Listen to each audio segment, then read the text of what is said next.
Good morning, everybody. Bright and early. I'm a little bit early at this job.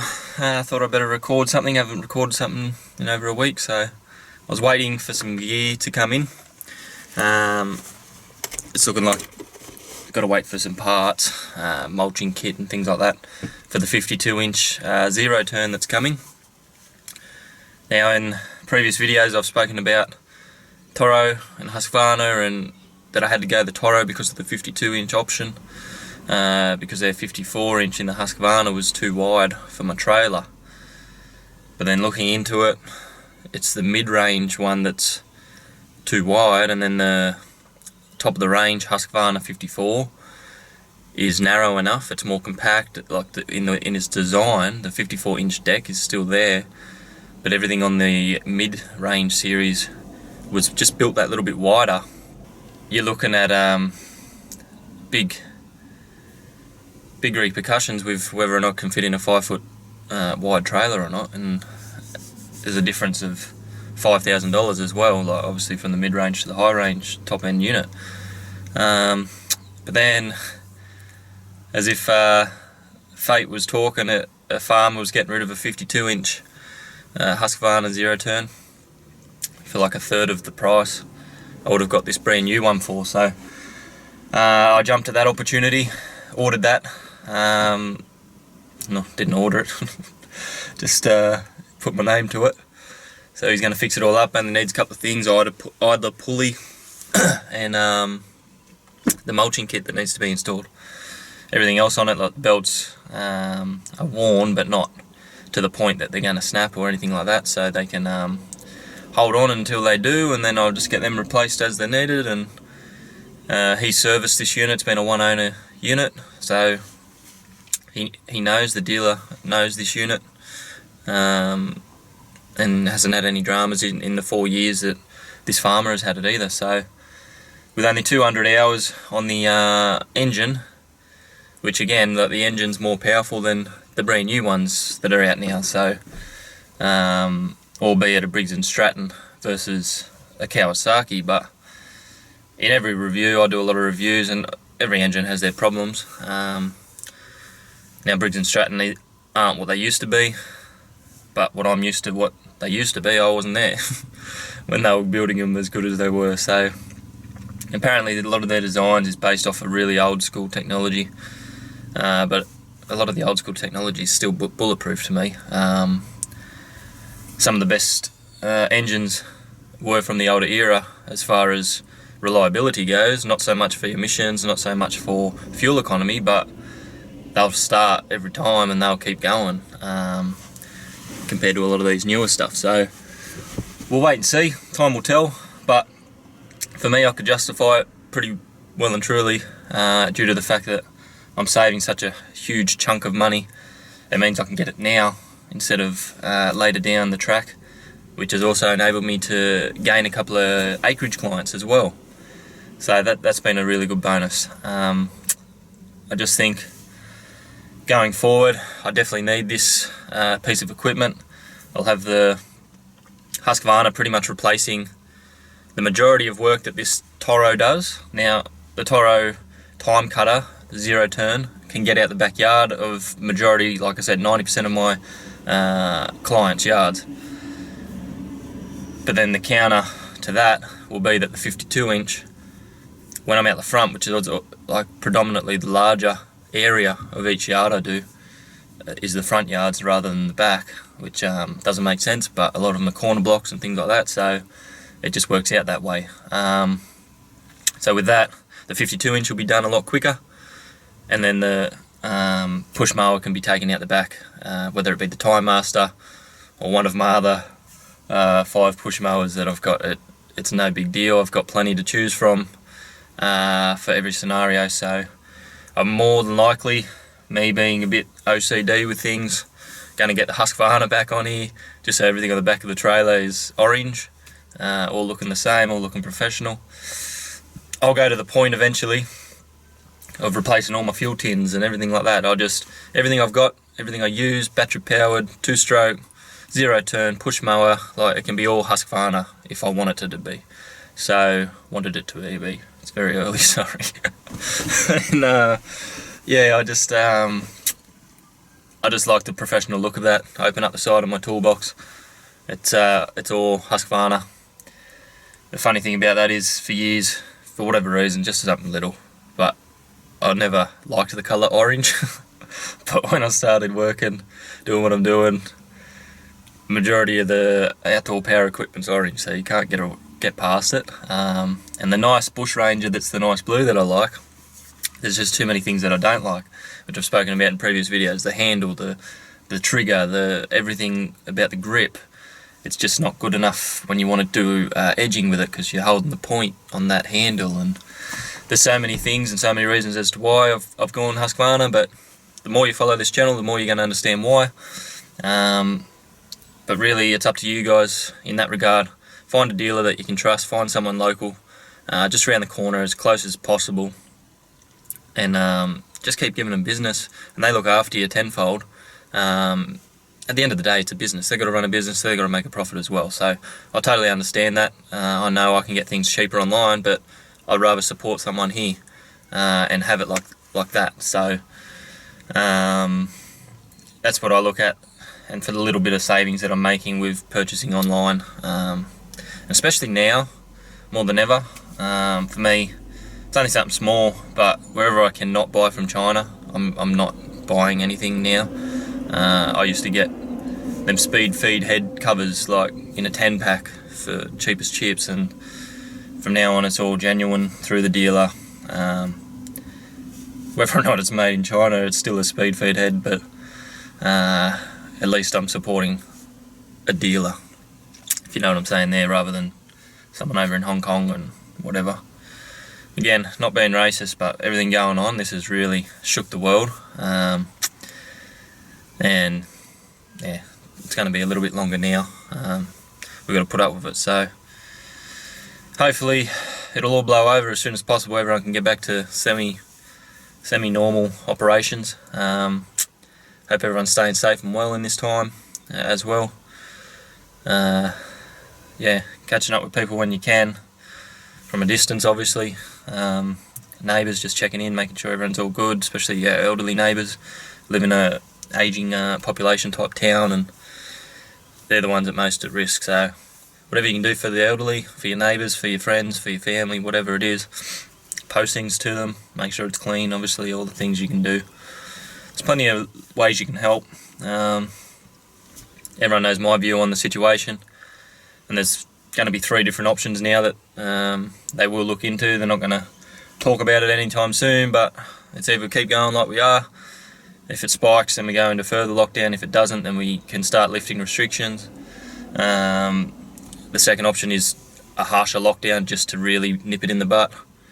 Third option is people like my age that are fit, healthy, bear the brunt of the virus, get herd immunity from it. And so once 60% of the population has it and have recovered from it, going forward, everyone else, you're not a carrier, you can't be contagious for forever. So that's what they're looking at, all these different options. But regardless, that third option I just spoke about, the herd immunity, it's like 6 months worth if everyone was to just stop right now. So 6 months before it would be filtered through the entire 60% plus population. Obviously plenty of research that I always do with everything. This is just another thing just to keep on top of it. You got to, when it's going to affect your business, and I'll touch on that quickly. So with that, some clients have dropped off because they're home to do it themselves, or they can't afford it. People have lost their jobs. People, obviously, when they lose their jobs and they haven't found something yet, then they've obviously got the time at home to do all these things. So things like that have happened, but probably like literally a handful of clients, maybe not even 5. So going forward, I've had people straight away, like, I didn't need to fill them spots because I'm too flat out anyway, that I had to drag people sort of from later in the week, bring them forward into these mowing weeks here, and then Friday I can start fitting in a couple of more yard maintenance jobs, because every second house it seems I'm going to lately, people are still after work. and oh, can you trim this, when can you fit me in, and I just need that hedged, or, and I've got all the gear with me, but the problem is my day is booked out every day. I have planned, and it's planned like weeks, if not months in advance a lot of the time. The little wiggle room that I have, it makes it very hard, and that's where I'm seeing situations where people have dropped off and things like that as a positive, because it's given me a little bit more time to help out who I actually have existing still, but also newer acreages that are coming on board. That's what I've touched on at the beginning of the video with this zero turn. That's going to be huge, so looking into that. And obviously once you start looking into this stuff, you need to start making it as profitable as you can. So you've gone and invested all this time and money and everything. You got the trailer, you got the bigger zero turn, you got all this equipment, and the thing is, acreages compared to a normal residential, there's some things on it that are harder, there's some things that are easier. So the edging doesn't have to be as premium edging as you do with the residentials, but when you've got that going forward, you've got to start looking at the acreages and go, alright, well, not every single tree needs to actually be edged around, because a lot of them on acreages have dirt and sticks and all these other things right around them trees. Not much growth happening, therefore you could save time. When you look at it, it's not like you have to go around every single tree. So quoting wise, I'll help you guys with that going forward, with acreages and what's worked for me. Obviously pricing, that's going to change area to area, and I've spoken about that before. If I was down in Sydney, premium residentials, it would be a lot higher price. But up here, it's a different, almost like a different economy. You've got to actually price to suit your area. It's still well and truly for what I charge compared to everyone else. Mine isn't the cheapest, but people who get me know they're not going to get the cheapest because of the quality of work. And that's what you need to sell everything on. And after a while, it's not a sale tactic as such, because that's just your quality of work, and that just shines through every time, every job that I do. And that's why I keep getting clients and retain clients, literally hundreds of clients, a regular, with around 70 to 80 now of lawn clients. So that's massive for where it is, for what it's doing, running itself, which is exactly what I was after. And yeah, so I'll help you guys out as much as I can. Pricing wise, it wouldn't matter if I could tell you my whole business plan, because that business plan isn't going to be the same for your area. You've got to adapt and change things to suit. When I started, I didn't have to claim GST. I've spoken about it before. My prices were real low. Not real low, but a lot lower than they are now. And I was providing day rates when I started working it out. That day rate actually equated to so much an hour, and I thought, well, I need to be earning double what I was before working for someone else, because I need to account for everything I've spoken about before, your super, your RDOs, your holidays, anything and everything that you want to invest in, all your insurances, your tax, your GST, everything you got to put away. You need to account for everything, right? So what used to look good back in the day, when I first started working, was like $1,000 a week. Like you thought you the king of your little household, you know, earning over $1,000 a week. And then I got up here, and you discover that trades aren't getting paid. Obviously, I knew before I moved that they weren't getting paid what I was in Sydney, and that was always going to be the case. But then to see it, the amount of work you actually had to put in for that dollar amount, and the boss just gets richer. It's yeah, it wasn't for me, and yeah, it never will be again. To be honest, I'll never, for as long as I'm able, I'll never work for anyone else, and that's a testament to how much I enjoy what I do, and to all my clients that have helped me get here this quickly. It's amazing what you can do when you're passionate about something, and you have people that also share that passion and vision that you've got for you and your family, what you want to achieve, and people are more than happy to help you get there. And I can't thank them enough. So Alright, I think that's definitely enough talking. That'll do for this video. I may get some footage today, may not. I'd really like to get some footage of this zero turn, but whatever that rocks up is ready to go. Once the part's in, then I'll let you guys know. You'll be the first to know. Alright guys, talk to you soon. I'll see if I can get any footage today. If not, yeah, I'll see you later. Bye bye. Have a good day. See ya. Bye.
See if you got me here. That'll do. Alright, give you a quick geezer. That'll do for today. Right, obviously blow out all the edges. That was long, thick Coooch. Now the back's already getting affected with these colder temps that we're getting. Out the front I can see just in the centre here it is as well. Out the back, although I think some army grub have got in there in the last 2 weeks, it's still active enough for them, so yeah. But yeah, that's a wrap for today. Right out the backyard. Have a great day everyone. Speak to you all soon. Bye bye.